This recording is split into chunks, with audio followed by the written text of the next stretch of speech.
Hey guys, I hope you're having a great day.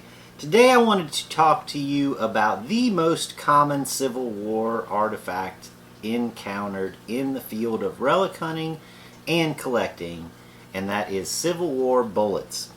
Now, with over 600 some odd variations of bullets being used during the Civil War, there's a lot of variation in the types of bullets you can find.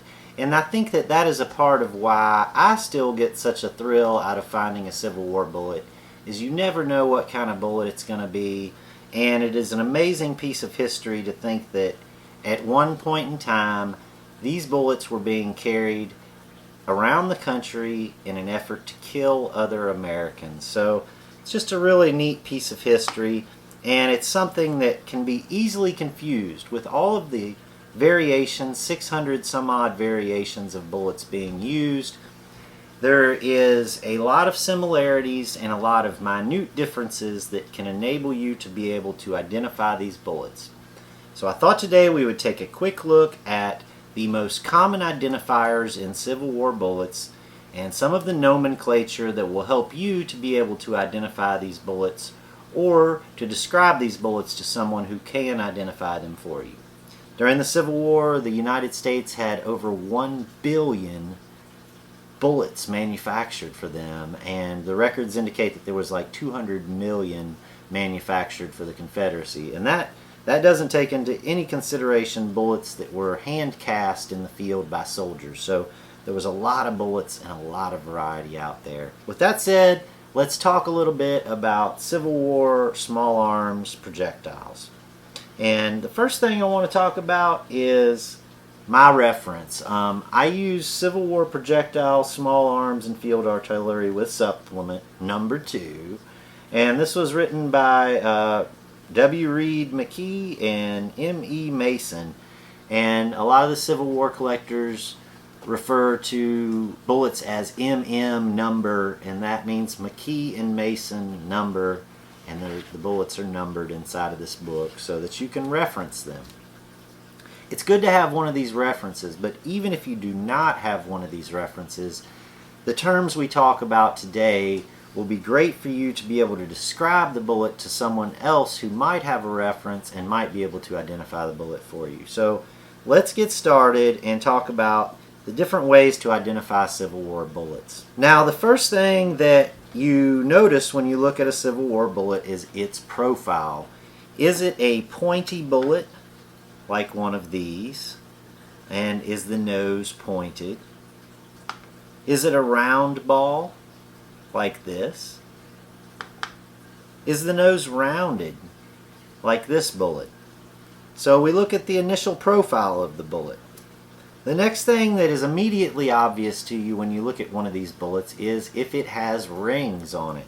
Now, some bullets had no rings, some bullets had 1 ring, some bullets had 2 rings, 3 rings, and so on. I think they went up to like 8 or 9 even rings on some of these bullets. Another thing to notice is, are the rings cut into the bullet, or are the rings raised up outside of the bullet? So once you've determined how many rings and what type of rings the bullet has, the next thing that you want to look at is the type of cavity, if any, in the bottom of the bullet. Is the bullet solid on the base, or does it have a cavity? If it does have a cavity, what type of cavity is it? There was over 20 different types of cavities in the bases of bullets, from small conical cavities to large conical cavities to plug type cavities. So all of those things can make a significant difference in what type of bullets you are looking at. Other things that you will notice as you're looking at the bullet sometimes are mold seams, where the bullet was made in a bullet mold, or possibly a nose sprue where the bullet was poured into a mold from the nose and the remaining lead was left over.